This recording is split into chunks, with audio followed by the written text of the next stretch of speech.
Burhanuddin, Jaksa Agung Republik Indonesia yang menjadi bintang tamu Q&A pada malam hari ini. Saatnya kita ke Kang Maman. Silakan Kang Maman. Saya ingin mulai dari pernyataan Ahok, Pak Jaksa Agung. Ahok bilang ternyata saya cuma sekaki. Datanya di Kejaksaan Agung sekepala.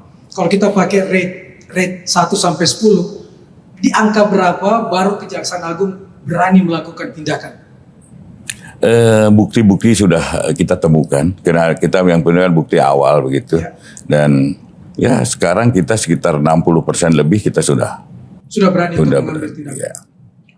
Di 60% lebih. Iya. Karena memang kita perlu hati-hati, karena saya tahu ya perkara ini pelik dan pasti ada intrik-intrik tertentu. Dan begitu memulai, bapak-bapak pasti tahu saya di framing kayak apa. Itu lebih menggentarkan kasusnya atau lebih menggentarkan framingnya? Udah biasa di framing biasa. Jadi ya enggak kita kasusnya sendiri. Kasusnya cukup berat. Dari semua kasus yang pernah Bapak tangani, Pak, kan itu semuanya mega korupsi, kasus-kasus besar. Yang paling berat, Pak, satu saja. Sampai saat ini sepanjang karir Bapak, kasus apa, Pak?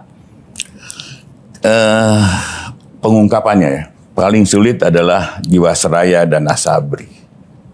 Karena satu langkah itu, ini perputarannya sampai 50. Jadi ya, untuk menyelusurinya itu sangat panjang gitu, Mbak.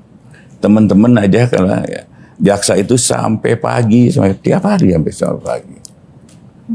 Kita gimana mengungkap ini begitu sulitnya. Kalau perkara gratifikasi sih mudah-mudah aja. Yang selalu menarik sebetulnya kenapa publik memberikan apresiasi. Kadang-kadang kan kita suka dengar no viral atau no viral, no justice. Tapi yang terjadi dengan kejaksaan sebetulnya justice dulu baru viral. Agak kebalik gitu ya. Saya jawab dulu nih, gini. Saya itu orang Sunda yang punya prinsip ya, China herang, laukna menang. Jadi kami tidak mau ribut dulu. Tapi yang terjadi ini loh, saya punya hasilnya ini. Itu prinsip itu saya bawa Kang Maman, Kang Soleh. Kenapa sangat bagus lah untuk penindakan. Jadi nggak usah ribut dulu, nggak usah teriak-teriak dulu, tapi hasilnya yang utama. Pernah nggak Pak secara pribadi saat merasa, waduh nih kalau kan kita nggak terlalu tahu ya pada awalnya petanya seperti apa gitu, putarannya bisa 50 kali gitu. Ya. Suatu saat kemudian karena jejaring tertentu, wah saya harus menanggung akibatnya gitu. Jadi terbentur cadas begitu. Iya. Alhamdulillah enggak. Ya. Kalau godaan bukan godaan, tekanan sih selalu ada dan pasti ada. Di dalam penegakan hukum nggak ada ya. Paling besar bohong tekanan. kalau tidak ada tekanan. Paling besar tekanan yang pernah Bapak alami apa, Pak? Satu saja, Pak. Dalam kasus perkara atau apa? Selama sepanjang karir dalam perkara menangani kasus. Kalau itu disuruh hentikan, gitu. Adalah. Berarti ketika disuruh menghentikan tidak kasus, pernah saya lakukan. Ada ancaman dong, Pak. Ancamannya pernah diancam seperti apa, Pak? Pernah datang seorang militer ke sini. Katanya dia, kalau keluarga saya nggak dibebaskan, saya luluh lantahkan Kejaksaan Agung. Saya bilang silahkan aja. Ini gedung punya rakyat, punya negara, kalau memang silakan aja. Kemudian ada dalam penanganan perkara sawit pernah ada juga, yang sawit yang lama ya. Ini di belakangnya bintang 3, ya suruh datanglah ke sini. Saya mau ketemu orangnya. Tapi kan tetap saya sebagai manusia pasti aja ada rasa takut, pasti ada. Bohong kalau nggak ada rasa takut. Saya sebagai manusia pasti ada. Tapi insya Allah saya akan lalui. Saya sudah serahkan diri bahwa saya ini pengabdi dan pengabdian saya yang terakhir. Usia saya juga sudah tua. Itu tadi kalau dari sisi tekanan. Kalau dari sisi iming-iming, Pak. Iming-iming terbesar apa yang pernah disampaikan ke Bapak tapi Bapak tolak? Ada, tapi tidak langsung ke saya. Seperti apa itu, Pak? Ada yang mau ngasih saya 2T. 2 triliun. Pernah mau dikasih 2 triliun untuk apa, Pak, itu, Pak? Ya supaya perkaranya nggak jadi. Apa yang Bapak katakan saat itu? Bagaimana menolaknya? Saya bilang, nggak ada, ini tetap harus berjalan. Gimana pun juga, ini adalah marwah kejaksaan, juga marwah saya secara pribadi. Saya pantang untuk surut. Saya jadi tersentuh tadi Pak dengan ucapan-ucapan Bapak, tapi saya kalau boleh angkat Pak satu aja yang belakangan ini terjadi, ada anggapan publik yang menilai bahwa semua kasus yang hari-hari ini naik itu sebetulnya antara dua, bahwa mau mengganti para pemain korupsinya, atau yang kedua ingin menyerang lawan saja dalam hal ini. Nah, dalam hal ini kalau boleh mengambil satu contoh adalah misalnya kasusnya Pak Tom Lembong. Bukan kasus tangkap tangan, terbukti impornya paling kecil, ternyata juga tidak menerima keuntungan, tapi dipanggil Pak, dikasuskan. Nah, sedangkan itu tidak terjadi boleh jadi ke menteri lainnya. Kalau boleh Pak ini dijawab agar publik akhirnya terpuaskan logikanya dan untuk menjaga bahwa keadilan adalah keadilan sebagaimana yang Bapak sampaikan tadi, itu sebetulnya bagaimana Pak? Gini Mbak, kalau kasus-kasus itu lihat aja nanti hasil putusannya. Saya tidak akan, insya Allah putusannya. Kan tidak harus ya. Saya tidak terima duit. Kan memperkaya orang lain juga di dalam undang-undangnya begitu. Memperkaya orang lain. Itu sudah suatu tidak pidana. Tapi saya memang tidak ingin jawab karena ini sedang berjalan. Jadi mohon maaf nanti tunggu aja putusannya. Kalau yang tadi pertanyaan Shirley di awal bahwa kasus-kasus besar ini pertanyaan publik sih Pak, ini antara memang hanya sekedar ingin mengganti posisi pelaku korupsinya saja, pemain lama diganti pemain baru, atau seperti apa sebenarnya? Kalau Pak? kami tidak punya pikiran itu, tetapi ada fakta, ya, kemudian kita buka, itu aja. Soal nanti silahkan aja, saya bukan di urusan saya lagi kalau mau itu pengganti atau ganti. Tetapi kalau itu terjadi lagi akan saya tindak lagi. Bapak seberani ini nih sebetulnya apa sih Pak yang ada di dalam prinsip Bapak dalam menjalankan keadilan ini kayak gimana sih Pak?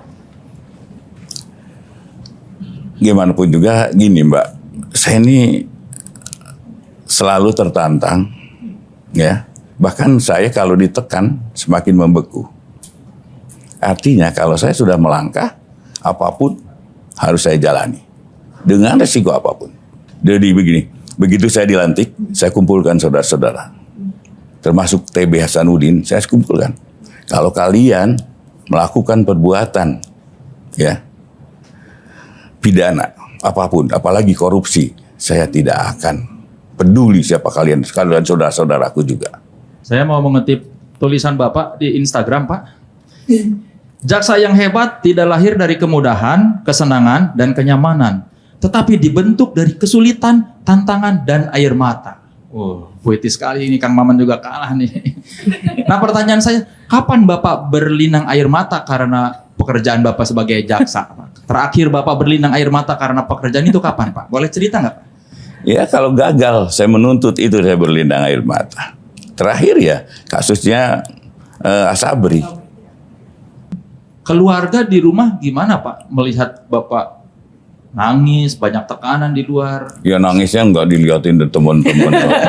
Nanti anak-anak jadi enggak. Jadi dalam artian begini Mas,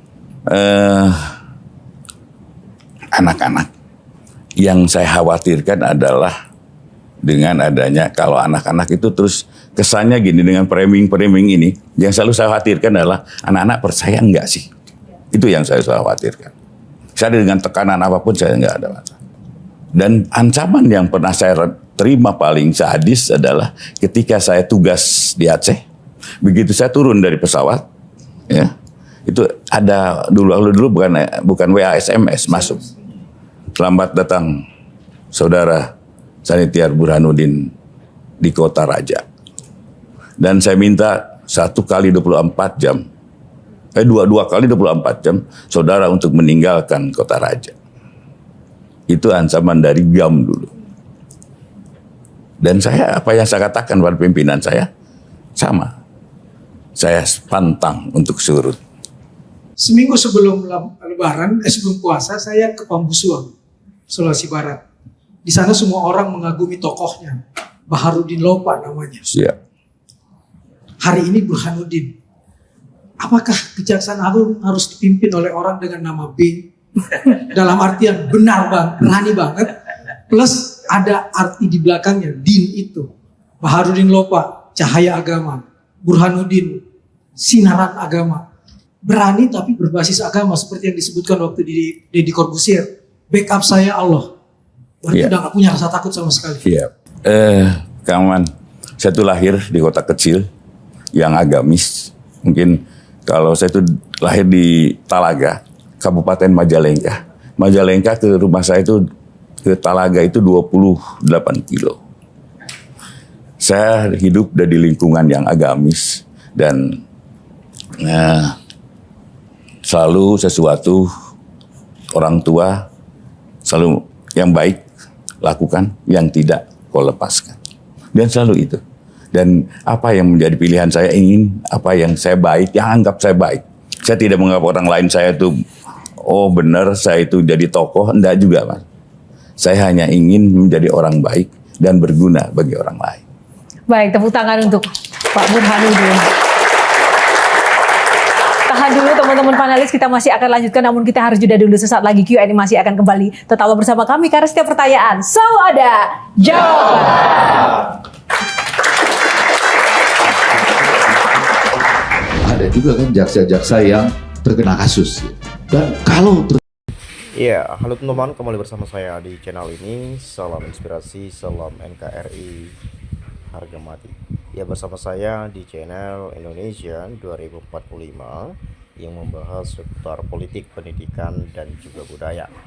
Ya, menarik sekali penyampaian dari Bapak kita ya, Bapak Kejaksaan Agung Republik Indonesia, Pak Burhanuddin tadi. Banyak sekali hal yang disampaikan oleh beliau soal bagaimana adanya penawaran-penawaran ya, pernah ditawarin 2T bahkan, dan kemudian agar kasus perkaranya tidak dilanjutkan dan lain sebagainya. Jadi macam-macam sekali tadi banyak disampaikan oleh beliau. Nah, nanti bila mana teman-teman punya pendapat lain, boleh juga silakan sampaikan di komentar pada video ini. Ya, itu saja mungkin. Teman-teman silakan lihat saja videonya ya, agar kita lebih jelas.